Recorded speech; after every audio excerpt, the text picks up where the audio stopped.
But my lawyers would advise against it because, as they say, you'll never win that case, Chaz. Move on. Which is fine, because I'm currently in a legal battle with Pixar because you can't tell me Nemo doesn't look just like me.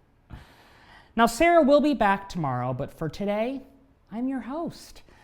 Let's see who is in the chat. Who's joining us today? Oh, I just logged on. You guys just saw me join. Kim Osorio says me. What's up, Kim? XAF says me. Jiban1, hello. Razvan B, hey. Ayanog, how's it going, guys? A little midday trivia? Making a little $500? Huh? We having fun? All right, so here's how it's gonna go. You'll have 10 seconds to answer 10 questions each. Now, when a new question appears on your screen, choose carefully, because once you tap, there's no going back. Now, if you get one wrong, though, just keep playing. Make sure you're connected to Wi-Fi and that you're holding your phone vertically. That's this way. Now, your winnings will appear in your Display bank account if you're actively posting and have your profile completed. Now, how about we do a little quick practice to make sure you're woken up, huh? So would you rather rise and shine, drop it like it's hot, or let them down easy? Would you rather rise and shine, drop it like it's hot, let them down easy? You know, it's funny, right before we started, I was just casually dropping it like it was hot, like I do every day at noon. Oh, and 50% of you are rising and shining, 37% of you are with me for that midday dropping it like it's hot, and 12% are letting them down easy. All right, okay. Well, why don't we get started? It's time for Display Trivia.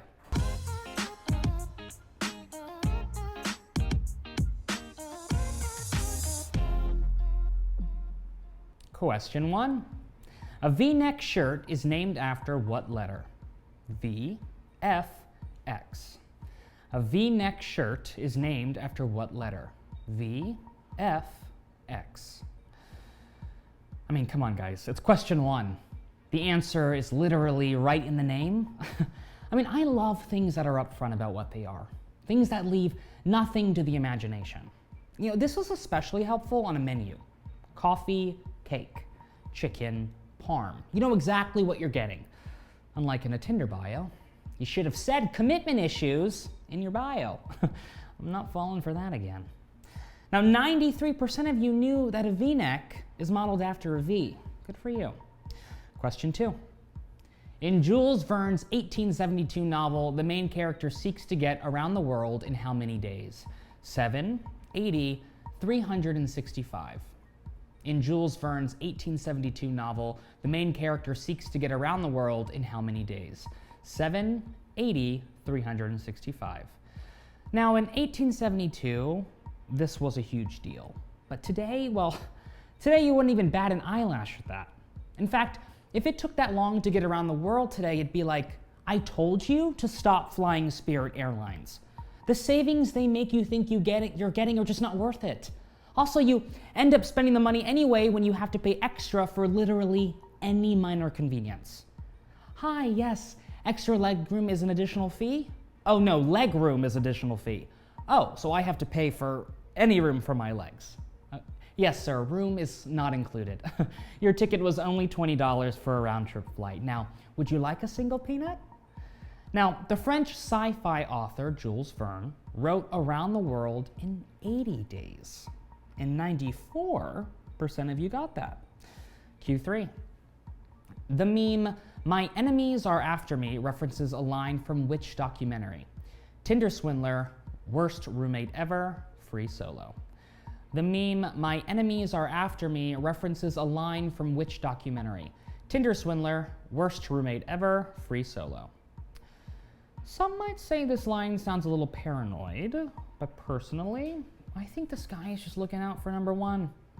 And in fact, how can you be so confident your enemies aren't out for you right now? And don't you say you don't have any enemies, because really, you've never made a single enemy? I don't buy it.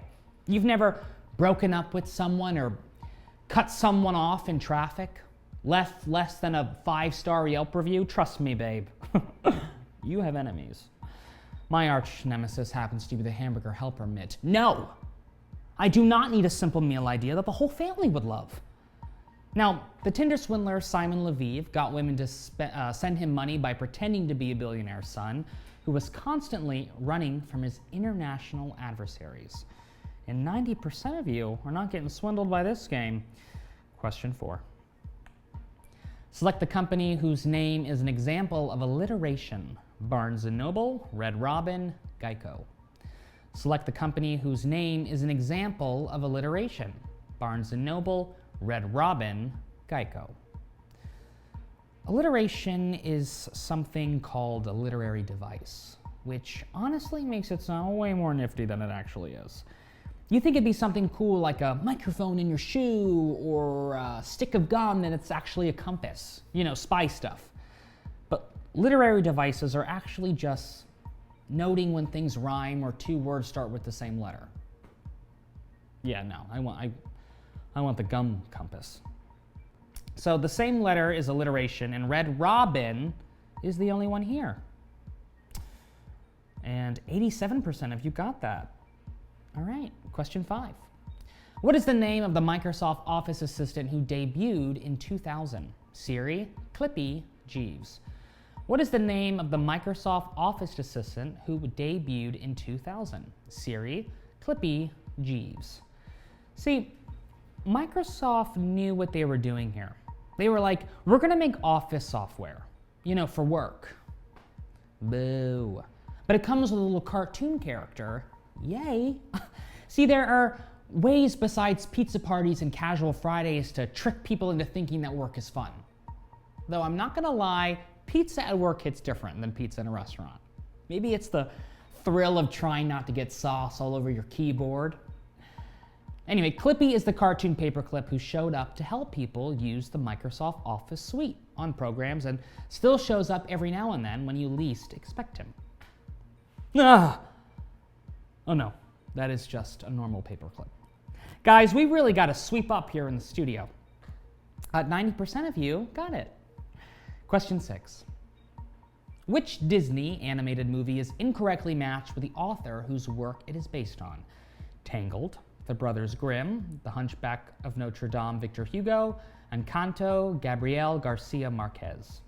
Which Disney animated movie is incorrectly matched with the author whose work it is based on? Tangled, The Brothers Grimm, The Hunchback of Notre Dame, Victor Hugo, Encanto, Gabriel Garcia Marquez. Disney kind of has a brilliant model for storytelling, which is take a story that already exists, take all the adult stuff out of it, like death and nudity, add a few animal sidekicks, and you're good to go. Oh, and the singing. You can't forget the singing. And you can't sing about him. But do not talk about Bruno. We do not talk about Bruno. No, no, no. These stories come from the following. Rapunzel is a Brothers Grimm fairy tale. Hunchback is based on the Victor Hugo novel of the same name. But although the creative team behind Encanto went to Gabriel Garcia Marquez's estate in Colombia and were inspired by his magical realism, the plot is not taken from any of his writing. And 84% of you aren't feeling the pressure. That's an Encanto song as well. All right, question 7. According to 2020 data, the most thefted car in America that year was designed by what maker? Toyota, Honda, Ford. According to 2020 data, the most thefted car in America that year was designed by what maker? Toyota, Honda, Ford. They say that a car is a bad investment. Horrible. They being dads, of course. But apparently, once you drive a new car off the lot, I mean, what else buy that has that level of depreciation? Even an avocado gets just a tad better once you get it home. Although there is a tight window for when those are good. I almost feel like avocado should come with a monitor who comes home with you and checks every few minutes whether they're ready or not. Maybe like an Uber, but for checking avocado ripeness? Did I just start a business? How Elizabeth Holmes of me. Toyota Camrys and Corollas are some of the most thefted cars in America, as well as Honda Accords and CR-Vs. But the most thefted car in 2020 was the Ford F-150, and 82% of you are still in this game. That was good. That was a good one. All right, Q8. The founding of this society prompted New York State to pass the country's first effective anti-cruelty law. ASPCA, Red Cross, or MAD. The founding of this society prompted New York State to pass the country's first effective anti-cruelty law. ASPCA, Red Cross, or MAD. Laws are important. If you break them, there are serious consequences. Rules are almost as serious. Rules are like laws that were like, we're not angry, we're just disappointed. Look, you don't have to go to jail, but you do not get to pass go or collect $200.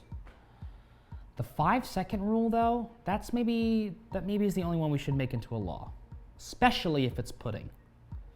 In 1866, the American Society for the Protection and Care of Animals was created, which led to an anti-cruelty laws in New York and then eventually at the federal level. We don't need Sarah McLachlan to sing for us today, because 92% of you got it right. That one was not as good. All right, question 9. Which of the following modern pop song titles contains the word that translates to double plus good in George Orwell's Newspeak? Best Friend, Sweetie, Last Friday Night, Katy Perry, Crazy in Love, Beyonce.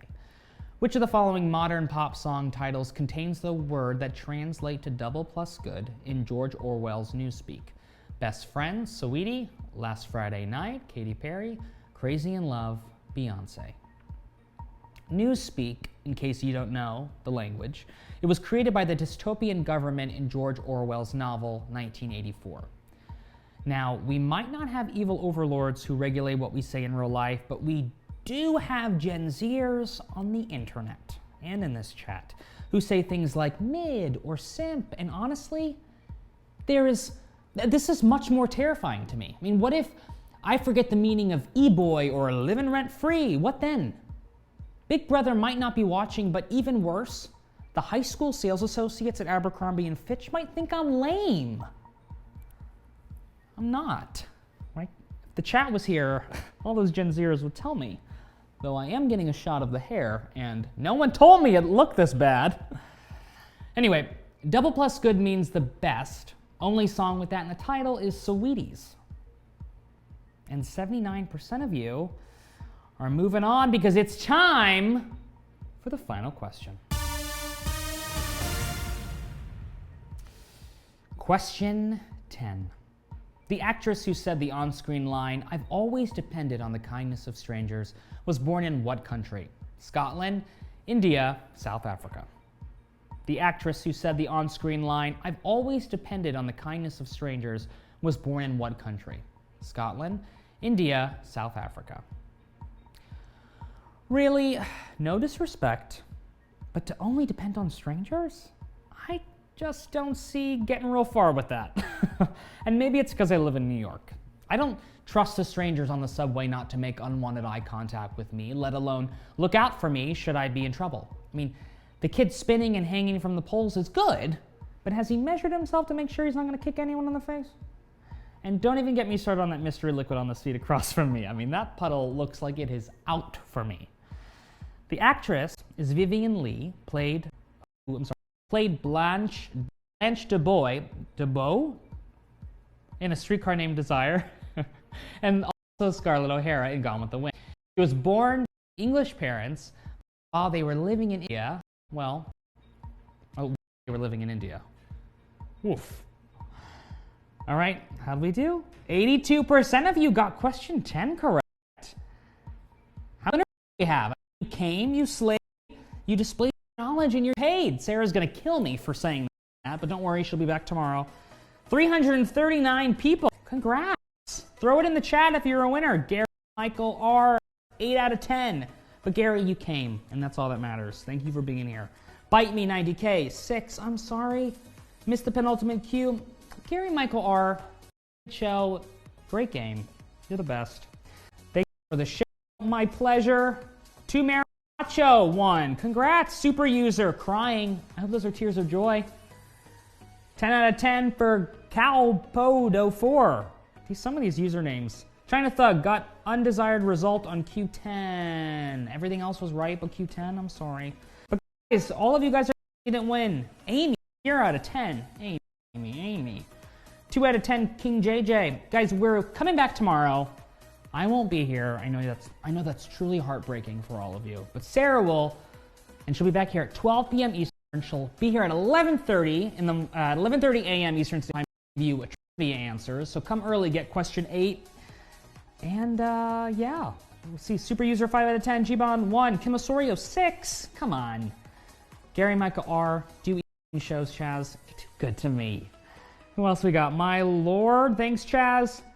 Max, I'm very late coming this game. You're 16 minutes late. Tomorrow, 12 p.m. Be there. All right. Love this new time. We're glad. So, all right. Join us tomorrow, 12 o'clock. We'll see you there on display. Hey, everybody. Starting Tuesday, April